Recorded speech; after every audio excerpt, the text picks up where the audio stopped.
Okay, so I wanted to take a few minutes to make this video on the installation of Apex triggers, aluminum versus polymer. Now, first I want to say that I am not a licensed gunsmith. I am licensed in IT, but not licensed gunsmith. Therefore, the advice I give you, you take it with a grain of salt, and you proceed with caution on your own. But this is the way I've been doing things for myself, and I've noticed a little difference between the two different triggers installation.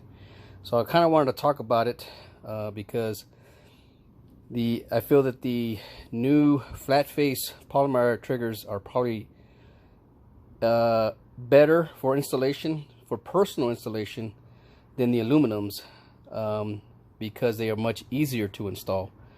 So that's what this video is going to be talking about, and you'll see when I show you the pistols that I've had the triggers installed on, what the difference is.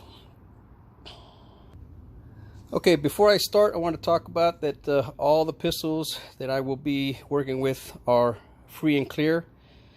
They are in storage, and they are mainly used for range play.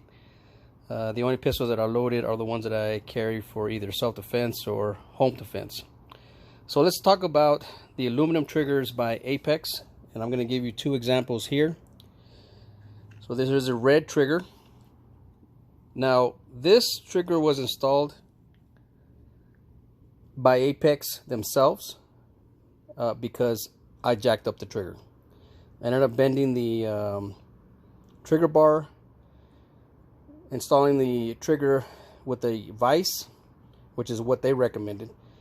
But I had to go back and forth, and they were nice enough to replace the trigger for me. And if you look at the trigger and the pin, it's nicely installed. No marring at all on the trigger. Okay, so that's one example of professionally done trigger install for the aluminum trigger. This is a second trigger that they installed for me also, and as you can see, there is nothing on the trigger at all as far as scratches and so forth, because it was done professionally.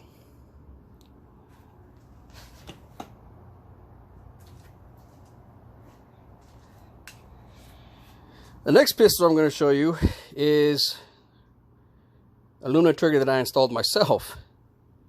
And if you can tell right there, there is some slight marring. If you look at the other side, also you see some slight marring on the trigger pin itself.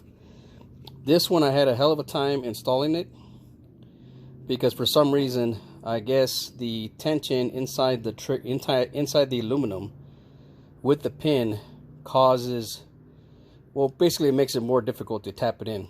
I've heard in cases where users tapping it in will actually crush the trigger, but I'm guessing that by hammering the pin in, you're actually pushing on the aluminum. The aluminum, of course, is a soft metal, so you're actually crushing the trigger.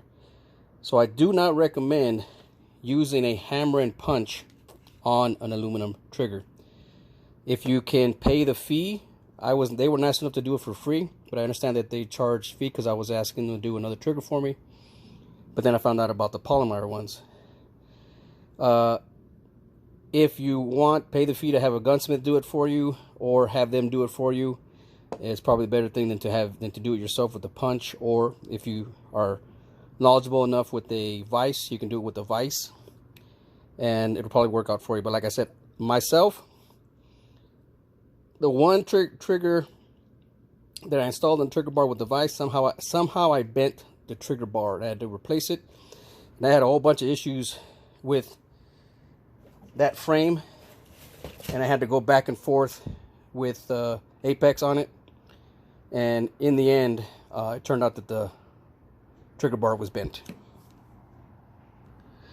Okay, the next three examples are going to be the curved polymer triggers, which in my opinion are much easier to install with a punch. So I have the M&P compact, and this one I installed probably about 3 years ago. No issues whatsoever installing it. Very easy to punch in. What you just have to be leery of is when you're lining up the trigger bar to the pin. That's probably the only thing you have to worry about, and you have to do it because of the way the pin is initially installed on the trigger. You have to use pretty much the edge of a table or bench to be able to align the trigger bar, because the trigger bar has that extra shear disconnect. I'm sorry, the shear connector that protrudes. So this one was easy to install, no issues whatsoever. What I've done in the past is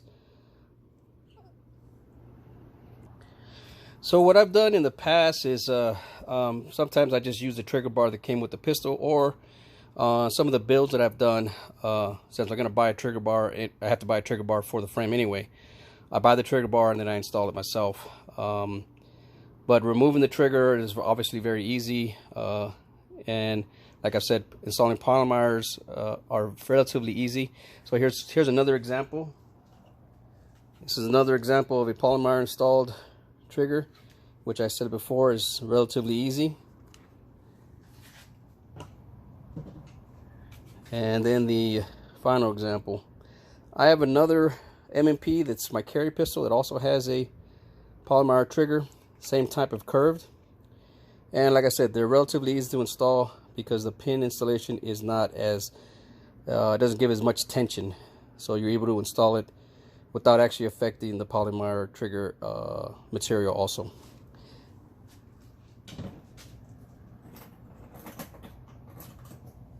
So these are the new polymer flat face triggers, and these, like I said, were easy to install because the pin went in there just fine. I will be doing a separate video on the installation of these on two other M&Ps that I have. Yes, I have a lot of M&Ps, and this is another one. This one I've marked black because if you see here, it's got a slight crack. But the person that I bought this one with the kit included this one, so it doesn't bother me. If it cracks later on, I'll probably just notify Apex and see if maybe they'll replace it. But like I said, I just wanted to make a short video on discussing the installation of Apex triggers, aluminum versus polymer. In my opinion, polymer is probably easier to install if you want to do it yourself. Of course, the other issue with the kit is the safety plug installation that comes with it, which goes underneath the rear sight. As you can tell, I did this one myself and I ended up marring the rear sight on both sides. Definitely if you don't have a sight pusher or availability to do gunsmithing services, if you have availability to gunsmithing, they have them do it for you. I've done two installations of the safety plunger with the Apex kit, and I've because I don't have the tools, I have marred the rear sight. But it's in there, it works, doesn't matter.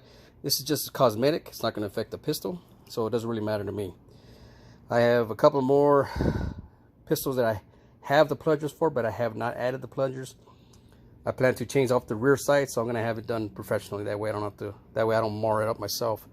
But like I said, I just wanted to make a video on trigger installation for Apex, and I wanted to stress the fact that I'm not a licensed gunsmith. This is just a personal hobby that I do myself. And of course, you can always watch for tutorials on YouTube that'll explain a little bit better than myself. But I just want to share that information with my viewers. If you have any questions, post them. Any gripes, post them.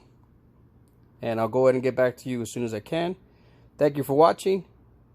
Take care and be safe.